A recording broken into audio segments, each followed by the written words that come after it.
Rory adalah seorang pemudi berusia 18 tahun yang tinggal di Oshawa, Ontario. Dia dinyatakan hilang oleh keluarganya pada 29 Agustus 2017. Beberapa minggu kemudian, bagian tubuh seorang wanita ditemukan di perairan pelabuhan Oshawa, tepatnya pada 11 September. Sekitar pukul 20.30, seorang nelayan menemukan sebatang torso di dalam air. Polisi mengatakan bahwa analisis DNA telah memastikan bahwa itu adalah tubuh Rory. Harley, paman Rory, mengatakan bahwa dia bisa merasakan kalau keponakannya terlalu takut untuk mengatakan sesuatu ketika Rory untuk terakhir kali memeluknya pada akhir Agustus. Harley mengungkapkan bahwa Rory tampak tertekan dan bahkan takut untuk berbicara tentang apa yang terjadi dalam hidupnya. Rory dan keluarganya menumpang tinggal di kediaman Harley saat Rory berada dalam tahanan rumah atas tuduhan penggunaan narkoba.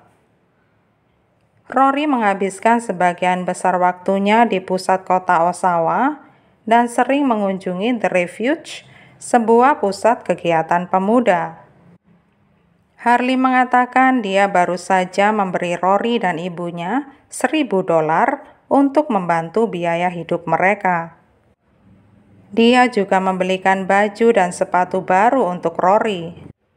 Pada akhir Desember 2017, 2 tukang ledeng disewa oleh seorang penyewa apartemen di lantai utama karena saluran airnya mampet. Para tukang ledeng itu mengeluarkan sesuatu dari saluran air, sesuatu yang tampak seperti daging. Mereka berdua merasa heran dan janggal atas temuan itu, dan mereka pun segera menelpon polisi hanya untuk memastikan kalau penemuan mereka itu tidak penting. Saat polisi tiba, tukang pipa menunjukkan tas belanja yang di dalamnya berisikan daging mencurigakan, panjangnya sekitar 35 cm. Polisi tidak pernah melihat temuan yang semacam itu, jadi mereka tidak bisa memastikan itu apa. 4 petugas kepolisian pun segera turun ke apartemen bawah tanah dan menanyai seorang pria bernama Adam yang tinggal di sana. Polisi menanyakan apa yang sudah dibuangnya dalam toilet yang menyebabkan saluran air mampet. Pria ini memberikan jawaban yang terus terang dan sangat mencengangkan. Dia mengatakan bahwa sandiwaranya selama ini telah usai dan memberitahukan bahwa daging yang ditemukan polisi adalah potongan tubuh yang dibuangnya. Dia bahkan membuat pengakuan yang lebih mengagetkan dengan mengatakan bahwa sisa tubuh lainnya ada di dalam freezernya. Pria ini pun langsung ditangkap. Polisi mengatakan bahwa Adam tidak masuk dalam radar pencarian mereka.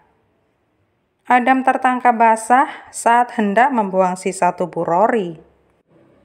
Dugaan polisi, Adam membuang bagian torso Rory di pelabuhan pada 4 Desember karena catatan teleponnya menunjukkan keberadaannya di sana.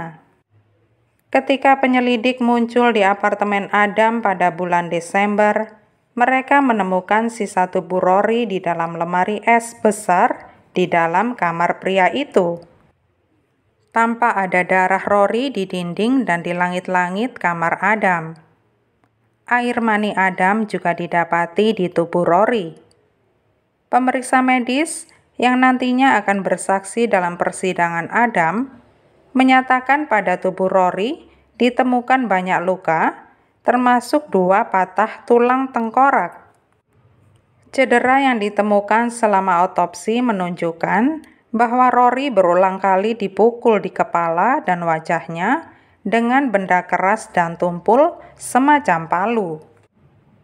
Tetapi sayangnya, dokter tidak bisa menemukan penyebab kematian Rory karena kondisi jenazahnya pada saat ditemukan sudah rusak. Penyelidik forensik juga menemukan sebilah pisau berburu berukuran besar. Pisau seperti ini dirancang khusus untuk memotong dan menguliti hewan. Pada pisau tersebut terdapat penemuan yang sangat mengejutkan. Di sana terdapat DNA Candice, seorang pemudi berusia 19 tahun yang juga dilaporkan hilang. Tetapi sayangnya, tubuh Candice tidak pernah ditemukan. Meskipun Adam juga didakwa membunuh Candice, tetapi tidak ada cukup bukti bahwa Adam yang membunuhnya. Adam sudah memastikan bahwa sisa-sisa tubuh Candice dihancurkan. Adam berusaha menyembunyikan tidak hanya siapa yang membunuh Candice, tetapi juga cara dia dibunuh. Selama 10 tahun, kejahatan Adam aman tanpa terdeteksi. Pengacara Adam mengakui bahwa dia memotong-motong tubuh kedua wanita muda itu, tetapi menyangkal kalau dia membunuh mereka. DNA Candice ditemukan di pisau, dan tidak hanya itu, para penyelidik juga menemukan darah Candice di freezer dan juga di kamar tidur Adam. Dalam persidangan Adam, pihak penuntut mengajukan fakta serupa dalam upaya menunjukkan bahwa Candice meninggal dengan cara yang sama dan oleh tangan pelaku yang sama. Kedua pemudi ini sangat rentan predator semacam Adam karena mereka pada dasarnya seperti tunawisma tanpa alamat tetap yang bisa menjadi sasaran empuk kejahatan. Hakim mengatakan bahwa Adam adalah predator yang berbahaya. Orang semacam ini memutuskan untuk memenuhi keinginan egoisnya.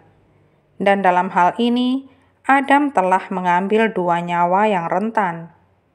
Lanjut, hakim mengatakan Adam akan langsung masuk penjara, dia tidak akan pernah terlihat di depan umum lagi, dan pada saatnya nanti dia akan dilupakan dan dia akan hilang begitu saja.